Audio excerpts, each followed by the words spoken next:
Can you say BS at Harvard?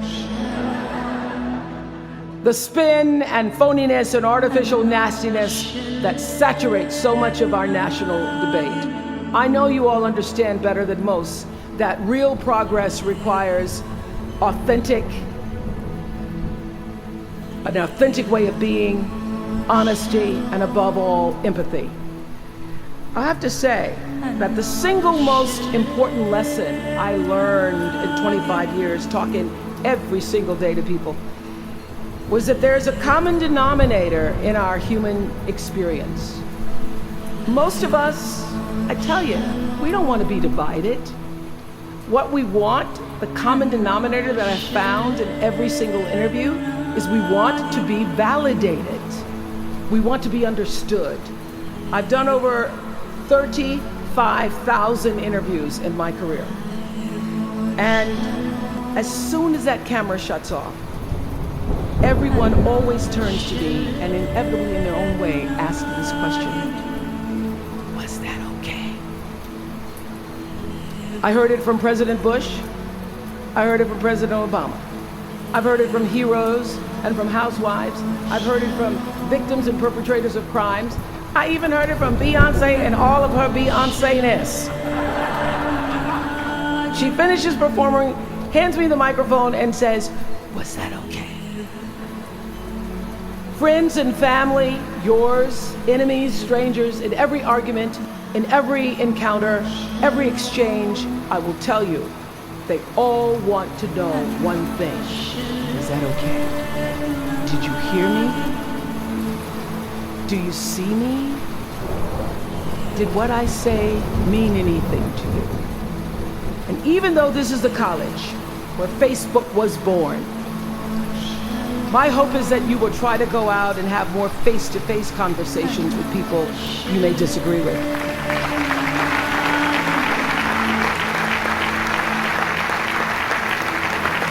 That you'll have the courage to look them in the eye and hear their point of view, and help make sure that the speed and distance and anonymity of our world doesn't cause us to lose our ability to stand in somebody else's shoes and recognize all that we share as a people.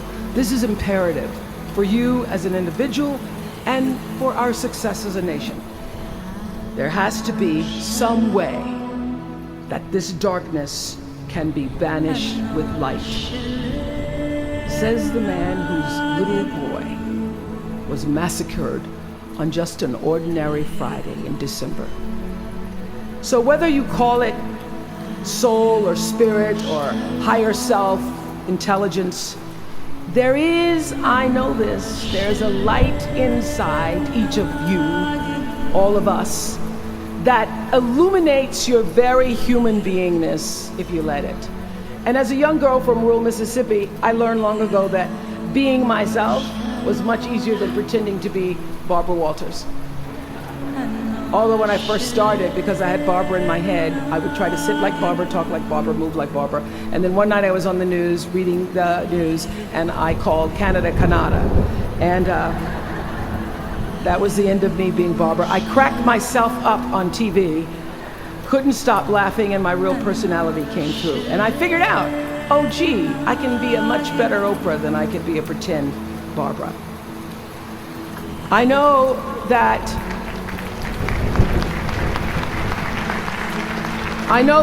you all might have a little anxiety now and hesitation about leaving the comfort of college and putting those Harvard credentials to the test.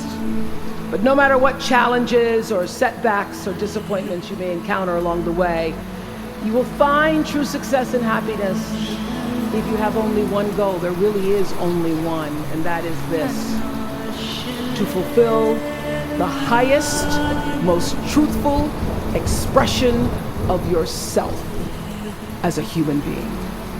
You want to max out your humanity by using your energy to lift yourself up, your family, and the people around you. Theologian Howard Thurman said it best. He said, don't ask yourself what the world needs. Ask yourself what makes you come alive, and then go do that.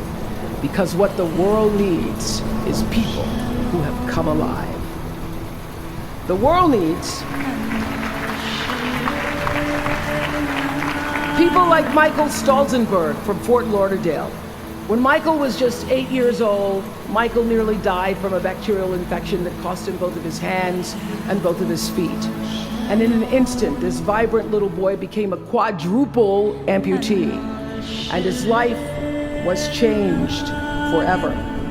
But in losing who he once was, Michael discovered who he wanted to be.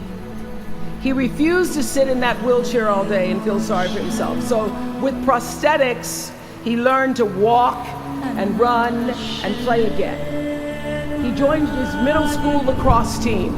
And last month, when he learned that so many victims of the Boston Marathon bombing would become new amputees, Michael decided to banish that darkness with light.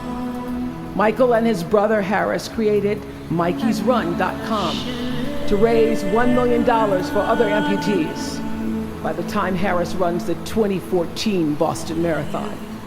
More than 1,000 miles away from here, these two young brothers are bringing people together to support this Boston community the way their community came together to support Michael. And when this 13-year-old man was asked about his fellow amputees, he said this: first, they will be sad.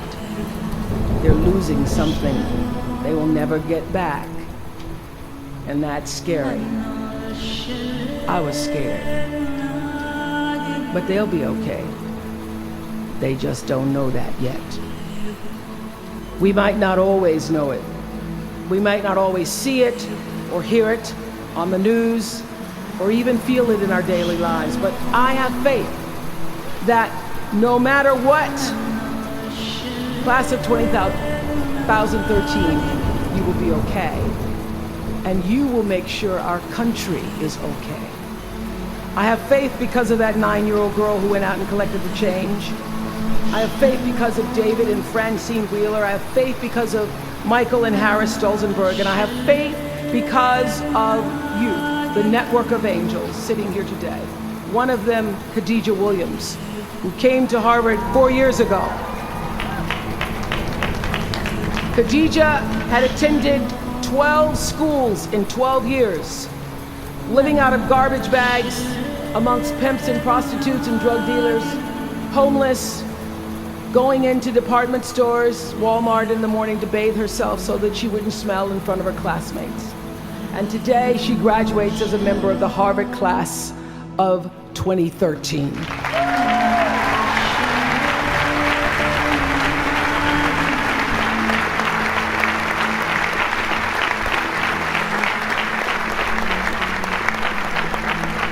From time to time, you may stumble, fall. You will for sure count on this. No doubt. You will have questions and you will have doubts about your path. But I know this: if you're willing to listen, to be guided by that still small voice that is the GPS within yourself, to find out what makes you come alive, you will be more than okay. You will be happy, you will be successful, and you will make a difference in the world. Congratulations, class of 2013. Congratulations to your family and friends. Good luck, and thank you for listening. Is that okay?